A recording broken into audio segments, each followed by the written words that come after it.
తిరుమల శ్రీవారిని దర్శించుకున్నారు సుప్రీంకోర్టు మాజీ ప్రధాన న్యాయమూర్తి ఎన్వి రమణ.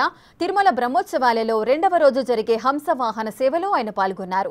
తిరుమల శ్రీవారిని దర్శించుకున్న ప్రతిసారి నూతన ఉత్తేజం కలుగుతుందని చెప్పారు. ఏదైనా కొత్త పనిని ప్రారంభించినప్పుడు స్వామివారిని దర్శించుకుంటానని చెబుతున్న సుప్రీంకోర్టు మాజీ సీజేఐ ఎన్వి రమణతో మా ప్రతినిధి Damodar face to face. Tirumala శ్రీవారి బ్రహ్మోత్సవాలు అంగరంగ వైభవంగా కొనసాగుతున్నాయి. రెండో రోజు మాజీ సుప్రీంకోర్టు ప్రధాన న్యాయమూర్తి ఎన్వి రమణ గారు మాడవీధిలో ఊరేగింపులో పాల్గొన్నారు. ప్రస్తుతం మనతో ఆయన ఉన్నారు. సార్, ఎలా జరుగుతున్నాయి ఉత్సవాలు? చాలా అద్భుతంగా జరుగుతున్నాయండి.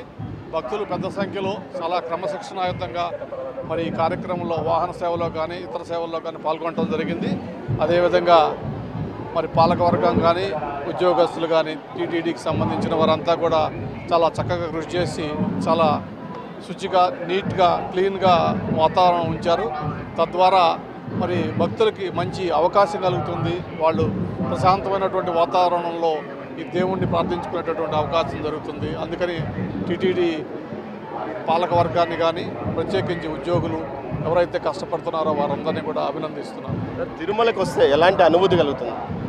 తిరుమలకు వస్తే ఆ అనుభూతి వర్ణించడానికి వీలుగానటువంటిది. ఎందుకంటే నేను చిన్నప్పటి నుంచి కూడా మరి స్వామివారి భక్తుడిని.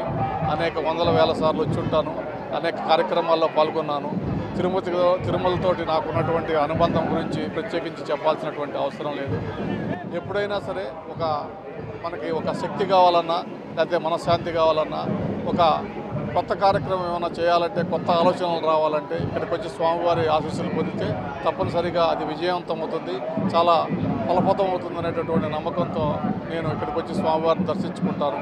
ఇది చాలా సుమధురమైనటువంటి విషయం అని చెప్పి నేను భావిస్తున్నాను. అయితే మొత్తం మీద తిరుమల శ్రీవారి దర్శనాన్ని తనలో ఒక శక్తిని కల్పిస్తుంది. ఏ కొత్త కార్యక్రమాన్ని మొదలు పెట్టాలన్నా ముందుగా శ్రీవారిని దర్శించుకుంటారంటూ మాజీ ప్రధాన న్యాయమూర్తి ఏదైతే ఎన్వి రమణ గారు అంటున్నారో, దీంతోపాటు ప్రస్తుతం బ్రహ్మోత్సవాల సందర్భంగా టీటీడీ చేసిన ఏర్పాట్లు అద్భుతంగా ఉన్నాయని కూడా భక్తుల సేవలో అటు టీటీడీ పాలకవర్గము అదేవిధంగా ప్రభుత్వము ఉద్యోగులు సంయుక్తంగా కృషి చేసి ఉత్సవాలను విజయవంతం చేయడానికి అదేవిధంగా సామాన్య భక్తుల కోసం అనేక విధాలుగా కృషి చేస్తున్నారని ఆయన అంటున్నారు. కెమెరా పర్సన్ పురుషోత్తంతో దామోదర్, తిరుమల మాడవీధులు.